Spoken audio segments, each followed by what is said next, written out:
My name is Josephus. I'm the director of the Poetry Project, and I use poetry as a catalyst for literacy, professional development, and for life in general. I'm a poet, and poetry is life. So I'm always looking for new ways to expand my gift and my art and to make room for my gift in this world. So why is poetry important? I've had the opportunity to see you perform. It's very powerful. It's very deep. It has a lot of meaning to it. Why is that powerful, and how did you come to it? I think finding your voice, period, is important. We all have one. We always realize how important, how powerful it is until we're validated by somebody else. And so sharing your ideas and opinions is important in any realm of life. And poetry is just part of that. So tell me about voice. You know, I write a column, and Okay. a friend of mine 22 years ago said, Nigel, here's the deal. Do this and do this, and then you'll find your voice. I said, Nat, what is voice? He said, you know it when you find it. I'm like, dude, you telling me I'm going to find it, but you won't tell me what it is. What is? I know what it is now, but what is voice? I think voice is confidence. I think voice is clarity in your own mind and your own decisions. So often we move through life in a whisper, afraid to be bold and afraid to show people who we really are. And I think once you find your voice, you're more confident in who you are, and you become more comfortable in telling people, the world, who you are, what you stand for. All right, you're calling. Indeed. This is it. Thank you, sir. Sometimes. I find myself dissecting people's sentences. Their words, expressions, body positions. I like to read into the silence. The gaps in between each word, the dramatic pauses. You see, I find most of my answers in their quiet. It's just that I'm actually listening. Not enough of our youth leaders possess this character trait. Teachers are listening past their classroom walls. That little girl who stood up and recited her paper. You heard her words, but did you listen to the shivering in her voice, to the wobbling of her legs, to the sweat beads on her forehead, her friend? 2 rooms down, did you listen to the jump when you went to touch her back?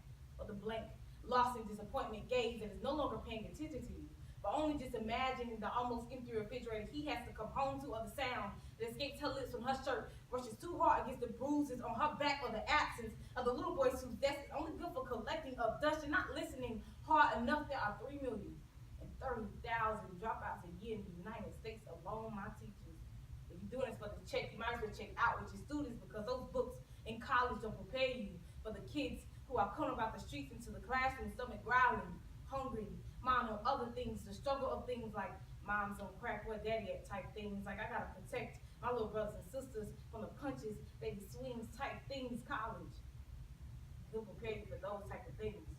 For the kids who are coming about the street broken, with bruises, can't you see? There's a disconnect between our teachers and our students, and I'm sorry, because it's not just your fault. The discipline starts at home, and our parents aren't listening either. Oh no, not my child. Yes, your child. So take your preconceived notions and rid your ears of them. Like the smut from your glasses, and pay attention. Your son who walked in at 3 in the morning, pants hanging off his bottom, eyes as low as his absent father. If you bothered and chastise him in another way that wasn't cursing or hitting, you understand that he gets high to escape life.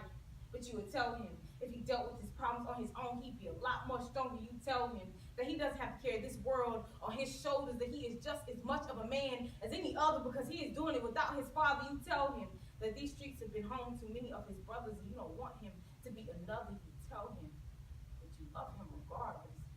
All of our leaders, parents, teachers, preachers are all stuck on how this generation is reckless, shaking your heads in the background, but who's going to step out and leave their lost child home? Tell a little girl that having his baby is going to make him stay. Tell that boy that making him slits down his wrist is going to pain. Go away. Who is going to step out and push for this change? Because if not, we're going to have a lot more babies having babies. Classrooms are going to be emptier. This drug game bigger. Jailhouses fuller. The cemetery is going to be home to many of your children. There's going to be another 8,300 to drop out tomorrow if there is no one to put in effect this change today. Take your preconceived notions and rid your ears of them. Like the smut from your glasses, and pay attention. This isn't a teenage rebellion, but a loud, screaming cry for help. And if only you were listening, you would know that.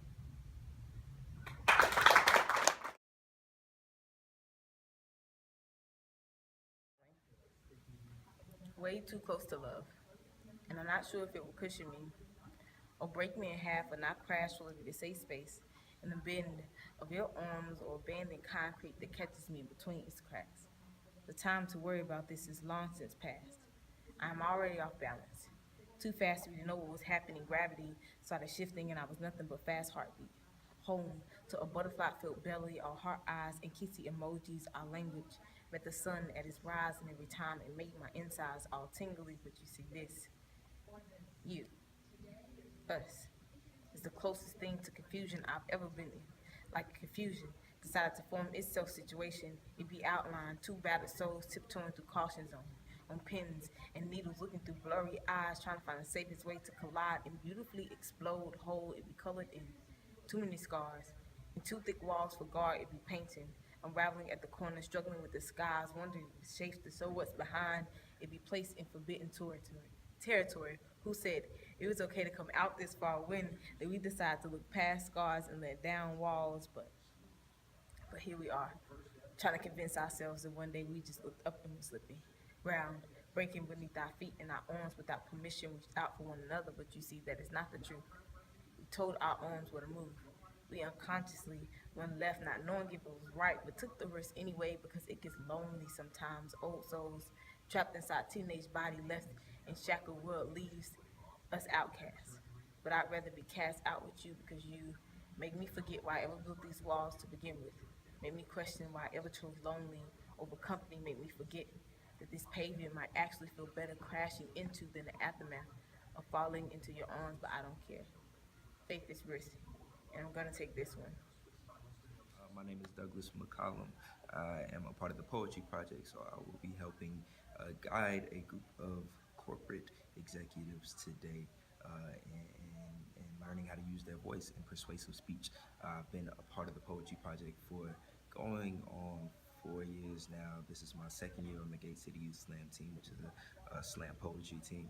And I enjoy my time here, so I'm a poet, and I love everything that I do.